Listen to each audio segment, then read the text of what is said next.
So the next thing I want to do is hang these up, just to make some more room.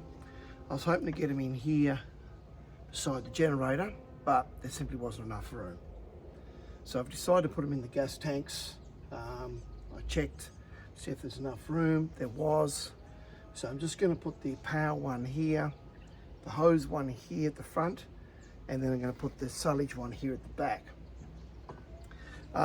Getting the screws in was a bit of a pain, so I used some 5mm M5s by 9mm 316 stainless steel, and I'm just putting the bolts in there. So I'm just putting these little hooks right at the top, putting the bolts in, and I've got to pull the lid down, push the bolt through, and then when it is down I can just hold it here with my fingers right at the back here to get it, and then I'm just putting a bit of Loctite to hold the nut on.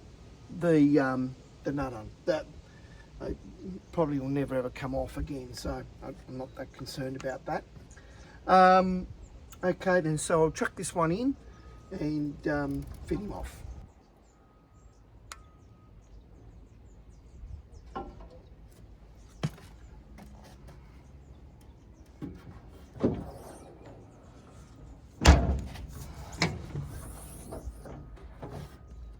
I am doing it by feel. I'll just chuck a little bit more there.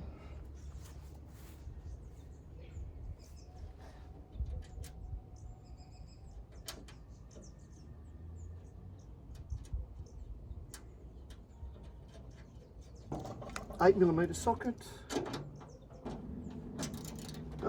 and then locking him off. So now that gives me the silage hose, and that sits in there quite nicely. So only one more to do, and let's put the water pipe here, and that gives the three hoses. I've got my power one, my water one in there. You can still get them quite easily. Even not through the top, you can still bring them out, gift them. So I think that's fine. So that's got rid of those two. I found these MAKITA toolboxes that I had in the old van, this size here, to fit in here quite nicely. So I've just done that. I've got my little MAKITA 12-volt air pump. And a couple of screwing pegs. I've just got to get me drill to wind up the legs either in here, and that's 12-volt as well. I just use MAKITA 12-volt, and I have to install the 12-volt charger somewhere, so I think I might chuck another power point in the front of it or something like that, and then running in there. I'll see how it goes. But these two here hold the gear that I need to get out quickly, and it sits in there quite nicely. So that worked out well.